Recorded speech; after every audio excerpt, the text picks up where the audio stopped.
Hello friends, welcome back to my channel horror vibes 33। आप सभी का हॉरर वाइब्स 33 पर स्वागत है। आज की जो वीडियो है ये राजस्थान के कोटा शहर की है, जो कि एक रियल हॉन्टेड स्टोरी है जो कि कुछ लोगों के साथ घटी थी। तो आज की हम स्टोरी स्टार्ट करते हैं। आज की जो स्टोरी है सपना और सलोनी के कुछ फ्रेंड्स की स्टोरी है। तो स्टार्ट करते हैं। राणा साहब एक काफ़ी अमीर और बहुत आलीशान हवेली के मालिक थे। उन्हें अपने से 10 साल छोटी उम्र की लड़की से प्यार हो जाता है, लेकिन जो लड़की होती है ना जिससे प्यार होता है वो लड़की लालची बहुत होती है और उसको राणा साहब से नहीं उसकी उनकी दौलत से प्यार होता है और वो अपने प्रेमी के साथ मिलकर राणा साहब को जिंदा मार देती है और दफना देती है, जिंदा दफना देती है उनकी जमीन में। राणा साहब चीखते हैं, चिल्लाते हैं, उस लड़की पे कोई असर नहीं होता और राणा साहब मरते मरते एक श्राप देके जाते हैं कि मैं किसी को नहीं छोड़ूंगा, मैं हर प्रेमी को जान से मार दूंगा, हर प्रेमी को मिट्टी में मिला दूंगा। इतना बोलकर वो मर जाते हैं। उसके कुछ दिन बाद से वो हवेली शापित हो जाती है, वहाँ पे लोग आना बंद कर देते हैं, कोई वहाँ नहीं आता है क्योंकि जो भी वहाँ जाता है राणा साहब की प्रेत आत्मा उन्हें मार डालती है। ऐसे ही कुछ दिन बाद रजत और सपना ये दोनों उस हवेली में जाते हैं, ऐसे घूमते घूमते उस हवेली में पहुंच जाते हैं। इन दोनों की सगाई हो चुकी थी बट अभी शादी नहीं हुई थी, तो ये दोनों घूमने के लिए वहाँ जाते हैं और जो सपना होती है वो अपनी फैमिली वालों को बिना बताए रजत के साथ बाहर आई होती है घूमने के लिए। अचानक से रजत जमीन पर गिर जाता है और उसके पैर जमीन के अंदर अपना भी जान लगता है और ये सब कुछ सपना देखकर डर जाती है और चीखने चिल्लाने लगते हैं कि प्लीज हेल्प करो, कोई हेल्प करो, कोई मदद करो। बट वहाँ कोई उसकी आवाज़ नहीं सुनता और वो हवेली के अंदर जाती है, सोचती है कहीं हवेली के अंदर तो कोई नहीं जो मेरी हेल्प करे। बट जैसे ही वो हवेली में एंटर करती है उसको एक नेगेटिव सी वाइब से आती है, कुछ है आसपास और इतने में वो भी नीचे गिर जाती है और अचानक से उसका भी कोई पैर पकड़ के वही उसको भी दफना देता है जहाँ पे रजत और राणा साहब की डेड बॉडी दफन थी, वहीं जाके सपना की भी दफन हो जाती है।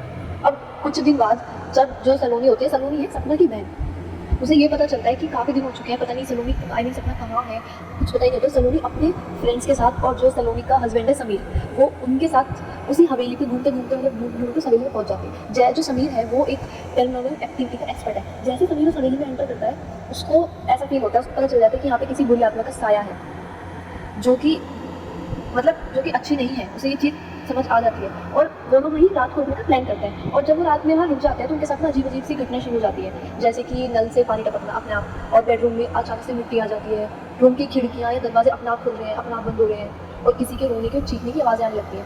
ये सब देखकर वो लोग सब डर जाते हैं और उनमें से एक भागने की कोशिश करता है, बट जो राणा साहब की आत्मा होती है, प्रेत आत्मा, वो उसे भी मार के वहीं दफना देती है। अगले दिन ही जब उन सबको पता लगता है कि उनके लोगों में से, उन दोस्तों में से कोई एक गायब है, तो वो लोग सब डर जाते हैं और समीर बोलता है कि हम लोग एक काम करते हैं, यहाँ से निकलने का सिर्फ एक ही रास्ता है। हम लोग राणा साहब की आत्मा को बुलाते हैं और उनसे पूछते हैं कि वो क्या चाहती है, क्यों कर रही है ये सब। और जो उसके फ्रेंड्स वगैरह होते हैं वो सब मान जाते हैं कि ठीक है वो बुलाते हैं, उनके पास कोई ऑप्शन नहीं होता, या तुम मरो या ये करो। लोग डर के मारे सब बोल देते हैं ठीक है वो करते हैं। फिर समीर एक रूम में जाता है, अपनी तंत्र विद्या से आत्मा को बुलाता है और वो अपने दोस्तों से ये बोलता है कि जब तक हम लोग राणा साहब से पूछ नहीं लेंगे कि क्या हो रहा है क्या नहीं, वो क्यों ऐसा कर रहे हैं, तब तक कोई भी रूम से बाहर नहीं जाएगा और कोई भी हाथ नहीं छोड़ेगा। तो लोग सब ऐसे करते हैं। समीर अपनी तंत्र विद्या से राणा साहब की आत्मा को बुलाता है और जैसे ही राणा साहब की आत्मा आ रही होती है अचानक से सारे में तेज हवाएं चल रही है और बिजली कड़कनी शुरू हो जाती है, राणा साहब की आत्मा आ जाती है।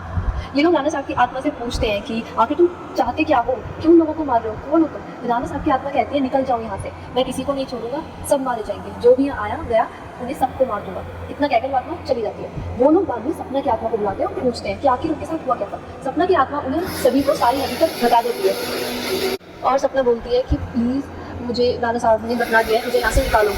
ये सब सुनने के बाद सलोनी जो कि सपना की बहन होती है वो सपना से पूछती है कि राणा साहब की आत्मा को मारा कैसे जाए। तो सपना बताती है कि जहाँ राणा साहब ने सबको दफनाया है वहाँ पास में माता जी का त्रिशूल है, उस त्रिशूल से राणा साहब की आत्मा को मारा जा सकता है और इस महल को उनकी चंगुल से बचाया जा सकता है। इतना कहकर सपना की आत्मा वहाँ से चली जाती है। समीर, सलोनी और बाकी दोस्त लोग तुरंत उस जगह पे गए जहाँ राणा साहब को दफनाया गया था। राणा साहब की आत्मा ने उन सभी को त्रिशूल के पास जाने से काफ़ी रोका, लेकिन सलोनी किसी भी तरह उस त्रिशूल के पास पहुंच गई और उसी त्रिशूल से राणा साहब को मार दिया।